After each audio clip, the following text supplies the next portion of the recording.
নমস্কার, আমি পায়েল। আশা করি আপনারা সবাই ভালো আছেন, সুস্থ আছেন। আমিও ভালো আছি, সুস্থ আছি। আজকে আবার আপনাদের এই কোরিয়ার হাট দেখানোর জন্য চলে এসেছি। আর এখন গরমটা অনেকটাই কমে গিয়েছে, তাই আপনাদের এই হাটে এখন কি কি পাওয়া যাচ্ছে, মানে কি কি সবজি পাওয়া যাচ্ছে বা অন্যান্য জিনিস কি কি পাওয়া যাচ্ছে, ওটাই আপনাদের কাছে তুলে ধরার চেষ্টা করব।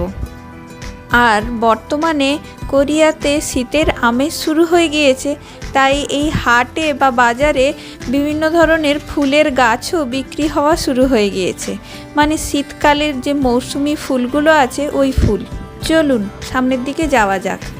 আর আরেকটা দোকানে এসে আমরা দাঁড়ালাম। এখানে বিভিন্ন ধরনের নাটস পাওয়া যাচ্ছে, মানে যত ভ্যারাইটিস নাটস আছে এই দোকানটায় পাওয়া যাচ্ছে। আমরা একটু ওই চিনেবাদাম কিনে নিলাম। যাই হোক, আজকে হাটে এসে দেখলাম বাজারে প্রচণ্ড ভিড়। কেন বলুন তো? আজকে হচ্ছে রবিবার পড়ে গিয়েছিল এই হাটবারটা। আর আপনাদের তো আগেই বলেছি এখানের হাটগুলো ডেট অনুযায়ী বসে। মানে আমরা যে হাটে আসি বর্তমানে, ওই হাট হচ্ছে 4 আর 9, মানে মাসের 4-9 তারিখ যে ডেটগুলি আছে ওই ডেটগুলোতে বসে। অন্যান্য জায়গায় বিভিন্ন ডেটে বসে থাকে। আর এখানে দেখুন কিছু নদীর মাছ নিয়ে বসেছে।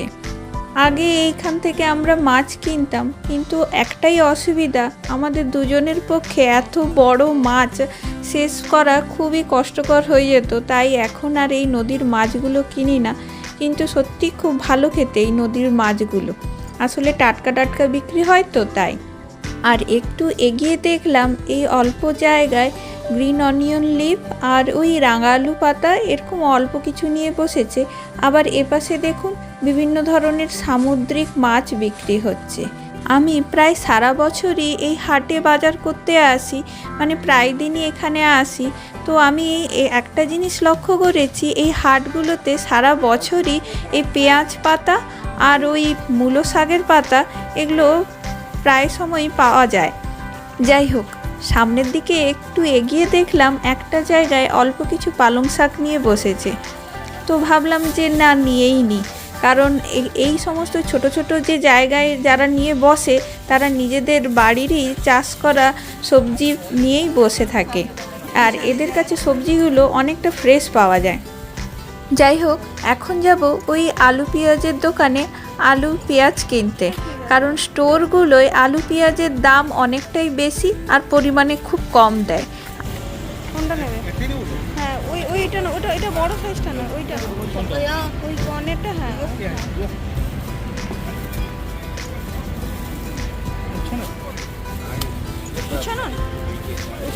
আর এই হাটগুলোয় আলু পেঁয়াজের দামটা অনেকটা কম হয়। আর আজকে যেহেতু ছুটির দিন, ও তো বাড়িতে আছে, তাই জন্য দুজনে মিলে হাটে গিয়েছি। আর ওই জন্য বেশি করে আলু পেঁয়াজ কিনে নিয়ে চলে আসবো। আর এই আলু পেঁয়াজের দোকানের পাশেই এই বেল পেপার আর শসা, বেগুন, বিভিন্ন রকমের সবজি নিয়ে বসে। বাজারের অন্যান্য জায়গার তুলনায় এখানে একটু দামটা কম নেয়, তাই ভাবলাম এখান থেকে শসাটা নিয়েই নিই। নেব না কোনগুলো? হ্যাঁ হ্যাঁ হ্যাঁ, ওইটা নেবে নাকি ওই সাইজটা? আরে নিচেটা বাদ, ওই নিচের একটা ছোট।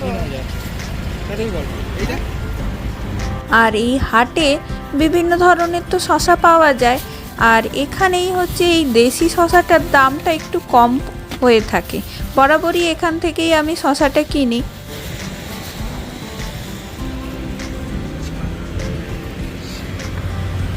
দিলে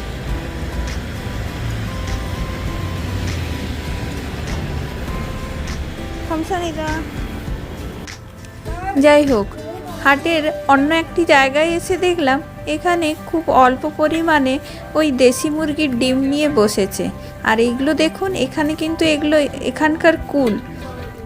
এখন এই কুলগুলো প্রচুর উঠেছে। আর এই যে এখানে বিভিন্ন ধরনের গুগলি আর সুতি এই টাইপের জিনিসগুলো অল্প অল্প নিয়ে বসেছে। আর এখানে দেখুন এই আটি বেঁধে কচুর শাক বিক্রি করছে। এই কয়েকদিন হাটে এসে দেখছি প্রচুর পরিমাণে কচুর শাক উঠেছে, মানে এরকম আটি বেঁধে বিক্রি হতে দেখা যাচ্ছে। এই কটা দিনের জন্যই হবে, এটা তো আর সারা বছর পাওয়া যায় না এখানে। নিচে ছোট আলু 1000, 2000-এর পেঁয়াজ এইটা না, এইটা বা ওইটা।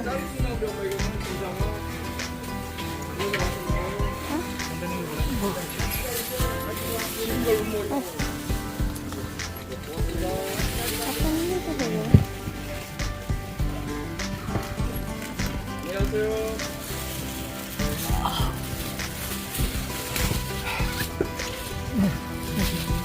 পয়সা নিলে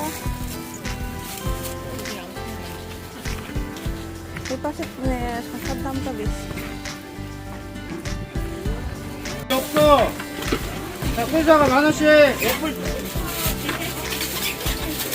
আমাকে দিয়ে দাও। 자, 가득까지 한 판에 10,000원, 한 판에 10,000원. 자, 사과 한 판에 10,000원, 한 판에. আর বিক্রি হলো? 자, 지금 한 판에 10,000원씩. 한 판에 10,000원, 한 판에. বাজার শেষ করে আসার পথে দেখলাম যে একটা জায়গায় আপেল একটু কম দামে বিক্রি হচ্ছে, মানে অন্যান্য জায়গার তুলনায় একটু কম দামে বিক্রি হচ্ছে। ভাবলাম নিয়ে নিই। যাই হোক, আজকের মতো বাজার করা আমাদের কমপ্লিট, আর বাড়ির পথেই আমরা রওনা দিয়েছি। আর আপনাদের সাথে আবার দেখা হবে পরের কোনো ভিডিওতে। আপনারা ততদিন সুস্থ থাকুন, ভালো থাকুন, নমস্কার।